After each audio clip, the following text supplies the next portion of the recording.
ఈరోజు మన వీడియోలో ఒక పాత బైబిల్ని ఎలా లామినేషన్ చేయాలో తెలుసుకుందాం. మరి దీనికి కావాల్సినవి ఒక గమ్ బాటిల్, ఒక టేప్ అండి, తర్వాత వీలైతే ఒక చార్ట్.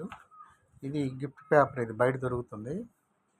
ఇక మీకు మామూలు పెన్స్, బ్లూ కలర్, అది రెడ్ కలరు, పింక్ కలరు, ఒక గ్రీన్ కలరు. ముందు మనం ఏం చేస్తామంటే ఈ పేపర్ ఇరువైపులా ఈ ఫెవికాల్ ఈ ఫెవికాల్ వేసి మొత్తం అంటించాలి. అంటించేసిన తర్వాత నీట్గా కట్ చేసి, ఈ పేపర్ పోద్ది కాబట్టి సన్నటి టేప్ ఒకటి ఉంటుంది, ఈ టేప్ తీసుకొని మనం అంటించేసి ఆ ఎడ్జెస్ అన్నీ కూడా కట్ చేస్తే చూడండి అట్ట ఎంత బాగా నీట్గా ఉంటుందో. ఈ కొరియన్ బైబిల్ కాబట్టి చాలా నీట్గా ఉంటుంది.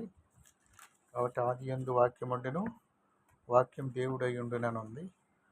కాబట్టి నేను ఆర్టిస్ట్ కాబట్టి ఆర్ట్ వేస్తా కాబట్టి మరి దీన్ని ఇలా చేసాం. మీరు కూడా ప్రయత్నం చేయొచ్చు, దీనికి పెద్ద టాలెంట్ అంటే అవసరం లేదు. సో మీరు కూడా, మనకు ఖర్చు ఏం కాదండి, ఒక 10 రూపీస్ పేపర్ అవుతుంది. ఇది ఒక 20 రూపీస్ ఉంటుంది. ఒక ఫెవికాల్ గమ్ము, ఒక సీజరు, ఇంకా వీలైతే ఒక కత్తెర. సో మరి ఈ బైబిల్ని మీరు చాలా జాగ్రత్తగా పెట్టుకోవచ్చు. చూడటానికి చాలా అందంగా ఉంటుంది. చూడండి ఎలా ఉందో, చాలా బ్యూటిఫుల్గా ఉంటుంది. సో మరి చూడండి, ఇలా నీట్గా నేను రాసేసుకుని బైబిల్లో ఎక్కడ ఎక్కువగా మిస్యూజ్ కానీ అండర్లైన్ కానీ చేయకుండా నీట్గా ఇలా వాడుకోవాలండి. సో మీరు కూడా ప్రయత్నం చేయండి, దేవుడి వాక్యాన్ని భద్రపరచుకోండి. Thank you.